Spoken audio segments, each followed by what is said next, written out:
Omo Valley in southwest Ethiopia is one of the most culturally diverse areas in the world. People like the Mursi, Bodi, and Kwegu have lived there for centuries, along with 13 other ethnic groups of cattle herders, hunters and gatherers, and shifting cultivators.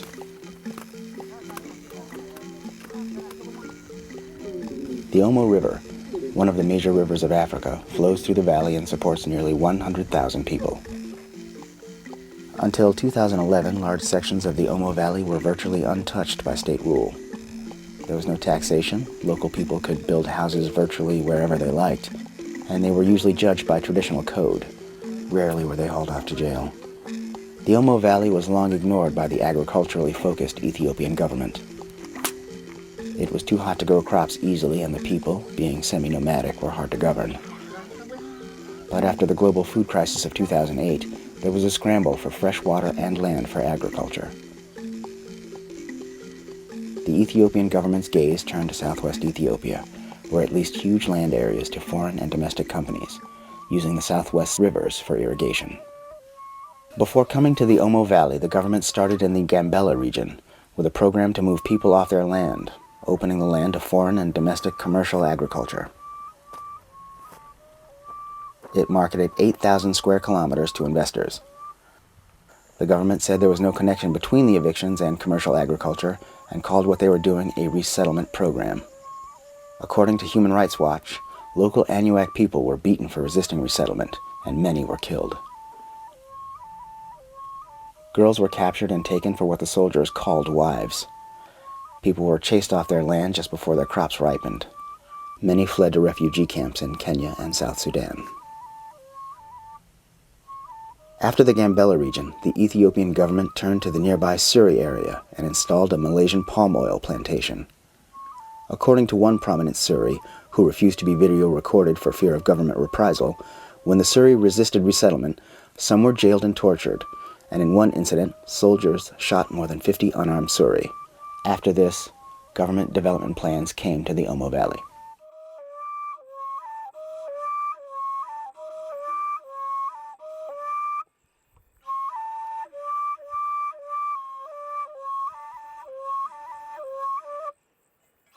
The coming of plantations in the Omo Valley started with the Gibe III dam.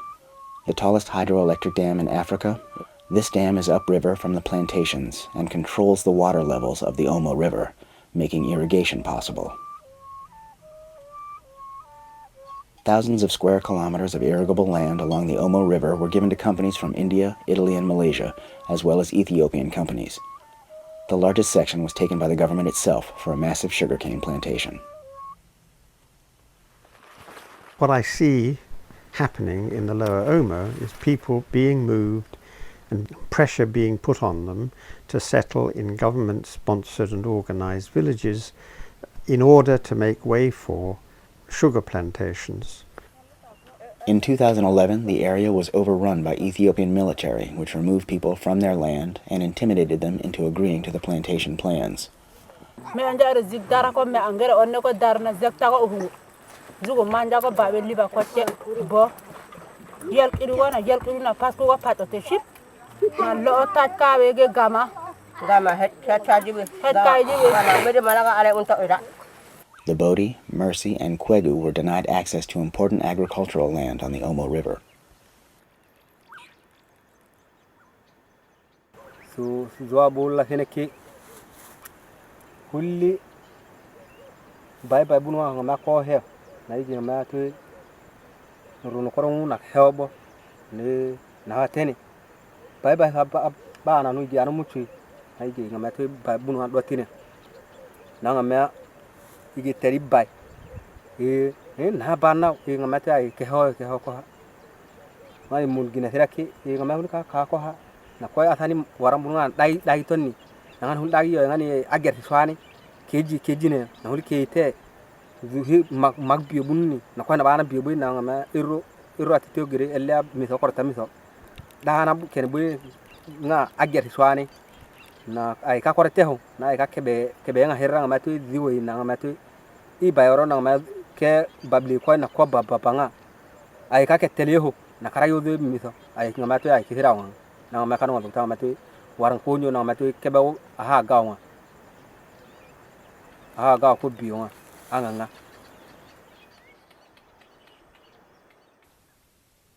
zugo ungwana bona go ngana en jangu dia hunyo idogna shokkona go to e bana mugi dammato mu ago kuna go iri kona hake go bana mukodo na mugen me wala men indi machi ngwane de gumuna gwadore. The sugarcane plantations took land out of the Omo and Mago national parks. This area is also the lower valley of the Omo World Heritage Site. The oldest Homo sapien skeletons are found here, making it the oldest human-occupied landscape in the world. If anywhere on this planet can be called the oldest landscape in the world inhabited by modern humans, our anatomical ancestors, then it's the Lower Omo. And indeed, it's the particular part of the Lower Omo inhabited by the Mursi. But the Omo Valley was not the only place to suffer from these development plans. The Omo River gives life to Lake Turkana and the 200,000 people who live around it. Lake Turkana is the largest desert lake in the world.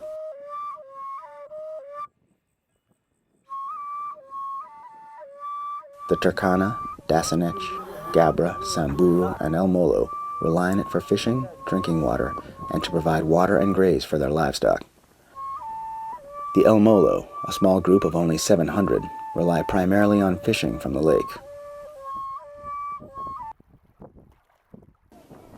Amana gedwana ta Kenya misima kwaja inarar amana kwere nare sanduku ya Kenya tata ninyanare to Kenya nkablatin po kana ta to Kenya anare nare to na kwere pekeni nyodu wana nyoto kitana album tanapike nkangal tungani na ichinye nyangoji kwere nyoto kana Kenya misima icho kwere yolmolo mekindi minare na ikeni amunyara na gida mya yo nyara ta so mang.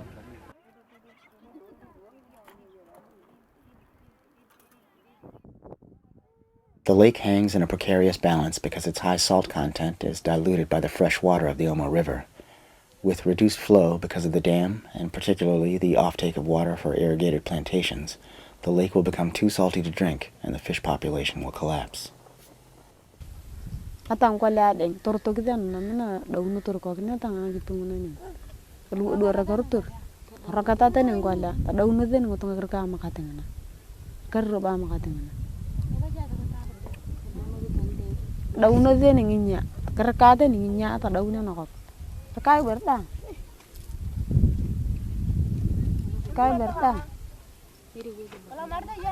ata kolong ketono ma kolong jadi tero berakat penaran.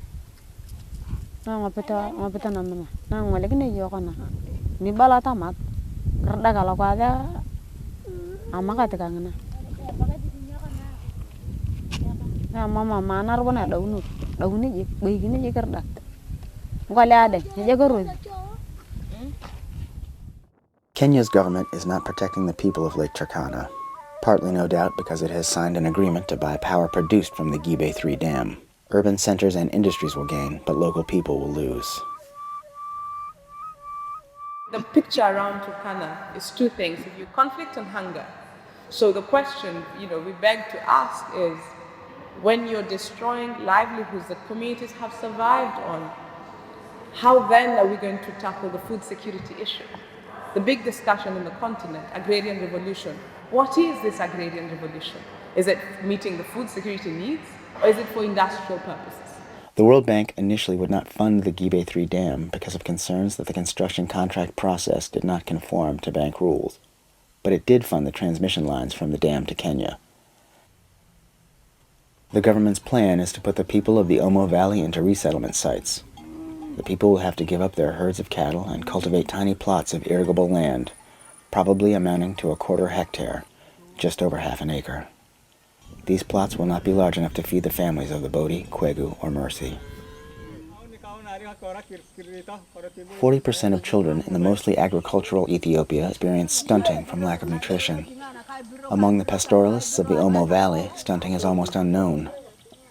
The health of people and children of the Omo Valley may soon be under threat if they are made to give up their cattle. If we compare pastoral communities with settled agricultural communities in East Africa, in pastoral communities, children benefit hugely by compared to sedentary agriculturalist communities from access to milk.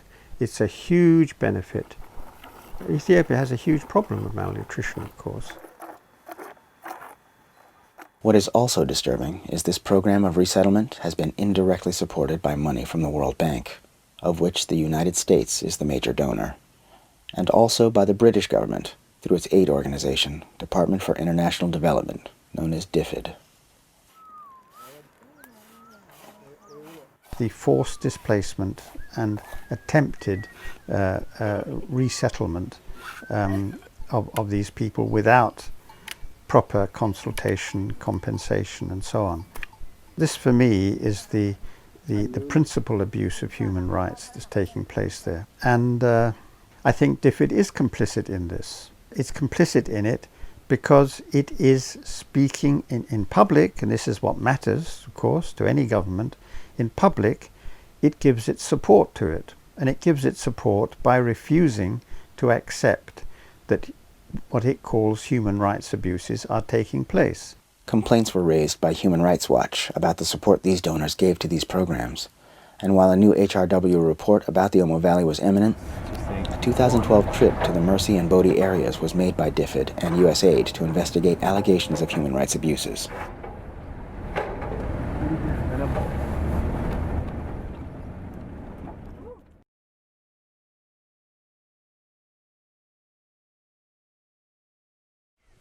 Kisigian. Ngani honyo na diana tung banga ajan nyago muana nyumuni bongoso dai kutumuria ngawli ada nyugo baratini wanwe na kagare ngani ba nga sereo na elton kizwa gawar kata ani banga bana muni king kokong. It's obviously, we agree that it's unacceptable beatings and rapes and lack of consultation and proper conversation to discuss plans is something we will raise and I totally agree with him and would raise very strongly with the government as the wrong way to do this, as just simply as wrong. Sorry, what's that? As simply as wrong. You know, obviously we totally agree and it's worrying to hear about those things. One would expect that DFID and USAID would publicly report these abuses, but they repeatedly claimed that the allegations could not be substantiated. It may be that the firm military ties between the US, UK, and Ethiopia in the War on Terror, including the recent establishment of a US drone base in the southwest, trumps truth about these resettlements. The resettlement sites are also about political control. The nomadic or semi-nomadic peoples of the Omo Valley are difficult to keep track of and to tax. Their lifestyles make it easier to resist the will of the government. For years, the government's plan has been to settle the pastoralists. Once in a resettlement site, it will be easier to control them, subdue any opposition, and collect taxes. Despite the Ethiopian government's insistence that resettlement will benefit the people, 50 years of scientific literature have shown that forced loss of land from large development projects like this invariably leads to greater poverty, eroded health, and shorter life expectancies. With a grim future ahead, and with governments and world powers helping to speed their demise, who will stand up to help the Anuak, the Suri, the Bodi, the Mursi, the Kwegu, the Nyangatom, the Karo, the Dasanich, the Turkana, the Samburu, the Gabra, and the Almolo?